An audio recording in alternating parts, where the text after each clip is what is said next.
Are China doing so incredibly well, or are we just doing terribly in Europe? The numbers suggest that China is doing fantastic, and actually the UK is doing pretty good too in terms of EV sales and transitioning to electric vehicles. Every month, some data gets released about the latest global sales data, so it's very easy to compare the same month last year to this year, and what we can see is that China really is smashing it, and I mean smashing it in terms of their EV sales. Hello folks, my name is Ben Alexander. Thank you for joining me. Thanks for stopping by. I really appreciate your time. So China, the world's largest EV market by far, continued to dominate with 47.9% increase in sales in September from last September to this September, and also in October, last October, this October, 54% more this year. So this is actually more than the next 10 largest sales numbers attached to a country combined in one country. That is how big of a deal China is. And I think there are three main reasons as to why China are doing so incredibly well. And if you let me know if you agree or disagree, that would be interesting in the comments. I'll be checking the comments afterwards. So they are very good at being forward thinkers. I think this is probably the number one reason China began to invest in electric vehicles properly in 2001 when it introduced EV technology as a priority in its 5-year plan. But some people credit a chap called Wang Gang, China's Minister of Science and Technology, with making the national decision to go all in on EVs in 2007. And I actually remember the British media slating that briefly back in the day when that happened. And I think in retrospect, that's quite an interesting thing, isn't it? The year after, BYD came out with their first kind of electric vehicle. It was a plug-in hybrid electric vehicle called the F3DM, and that was in, I think, December 2008. I would say general consumers for vehicles in China are the winners because they can go out and buy nice cheap EVs, drive around in a car that doesn't cost very much to buy in the first place.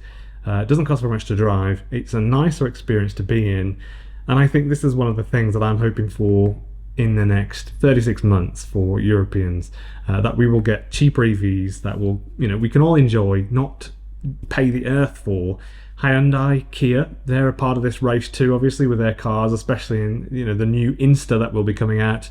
That's a brilliant little car, not overly expensive. Being a forward thinker is always important in life, and you can see this in Norway too, actually, with the support that Norway gave EV owners at first with zero import tax, which was already kind of a long-standing agreement anyway. I think from the late 90s or early 2000s, EVs just didn't have import tax, way before EVs were really a thing. And I know that some people had little micro EVs that they would drive around in, where I live, for example. And they obviously decided early on that the best way to run a society would be a very digital society. Recently, I was told that you can't get on a bus in Norway without your phone and the app, so you can get a digital ticket. So gone apparently are the days where they use conrods and pistons and valves and crank seals and refine oils to make fuel and paper bus tickets, seemingly. So I'm not sure if you can. If you go to the bus station, I've not been to a Norwegian bus station for a very long time, but if you go to the bus station, maybe you could buy one there. I don't know. If you know, let me know. China's government has actively promoted electric vehicles through subsidies, tax exemptions, and policies that favour EV production and sales. So, for example, there are financial incentives for both EV manufacturers and consumers, reducing the upfront cost of EVs and making them more affordable. So China has also the most expanded, most developed EV charging network in the world, down highways, rural areas, all down the long roads into the middle of nowhere, basically. So if you've been to China in the last year, I have, you'll know it is incredible. It really is quite incredible. Even if you're Norwegian, you would say it's pretty incredible. They have a fantastic command of the supply chain because they have the minerals and the technological knowledge. China controls, by the way, 28% of the world's lithium and refines almost 60% of it. China also controls more than half of the world's graphite. China also produces 90% of the world's anode and electrolyte. It also controls more than half of the world's manganese and refines 95% of it. So this probably means that to succeed, more well-known legacy brands will have to partner up with Chinese brands because China has a lot of the resources and also the people that you'd want to employ. They're all in China, basically. What might be the implications of China's success for legacy car brands? I think this is something that we're all talking about, such as Toyota, Honda, obviously slacking, not really doing anything. For legacy brands, I think the electrification of vehicles shakes things up a huge amount. I mean, monstrously. And this doesn't necessarily go down very well with large brands. They might not even make it through the other side of electrification unless the brands get purchased simply by companies such as umbrella companies like Volkswagen or Stellantis. In China, they've got Ford, for example, it's FAW, Ford Group. 100 years of German engineering to make their vehicles fairly reliable and quiet has been somewhat rendered irrelevant because of electrification. Electric cars are generally much more reliable than most petrol or diesel vehicles, which is probably quite annoying for the German brands, not necessarily the businesses, but the brands specifically, and luxury brands like Bentley and Rolls-Royce. It's probably quite annoying that now you can go and get a cheap Volkswagen or a Skoda, and then if it's electric, it's comparable probably to the level of the vibrations that you feel, the quietness, the comfortableness, to their luxury vehicles that you would have had to pay huge money for just 10-15 years ago, which sort of undermines the efforts of these companies over the past 100 years. This is what probably has been a large part of Jaguar's rethinking and why they decided to stop being affordable at all to ordinary people or business people or anything like that, and become all electric and for the super rich henceforth only, exclusively just for the really rich people.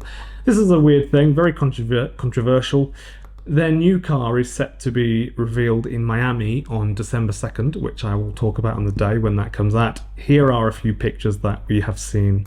So my point is that all manufacturers have had this big shake-up, and legacy brands may only survive if they partner with China rather than competing with China, because this is how things are currently set up. If you can't beat them, join them. For those of you that are interested, I had 1 or 2 comments in the last month, people asking that they would join on YouTube or Patreon. I have YouTube members, and I have also got a Patreon page. You can join on there for $1 or $2 a month. There are some really nice, pretty awesome perks, I think, actually, so it's worth considering if you're interested in that. Also, I'll be adding some more perks by the end of this week, such as weekly live streams that you can all be a part of, so that's pretty interesting. We can see that China are the biggest part of the EV transition globally, and they have the most to gain, in terms of money for minerals, at least for current battery tech, what we have now. And there are some really fascinating battery techs. I'm sure you've got some thoughts on that. Put it in the comments below so that we can all read. Northvolt in Sweden obviously has had its issues recently, which will be talked around about in another video. That was supposed to be, I think, Europe's answer to China creating the world's batteries. Largely, I think the concept included recycling. So you purchase the stuff once from China, for example, and then you just keep chewing it up and you keep reusing it. Brilliant. It's very common sense. I mean, I don't know where the energy comes from to do that, but obviously it uses a lot of energy to do that. But it's a very good concept, and I approve of that for sure. Rather than buying these things multiple times, let's just buy them once or twice and chew them up and try and reuse them as much as possible. Brilliant idea. Very, very simple. With regards to China simply doing so well, do you think this is something to be concerned about for the rest of the world? Do you think that there will be some type of collateral damage economically for the rest of the world? Let us know in the comments if you've got some thoughts on this. And thank you for watching.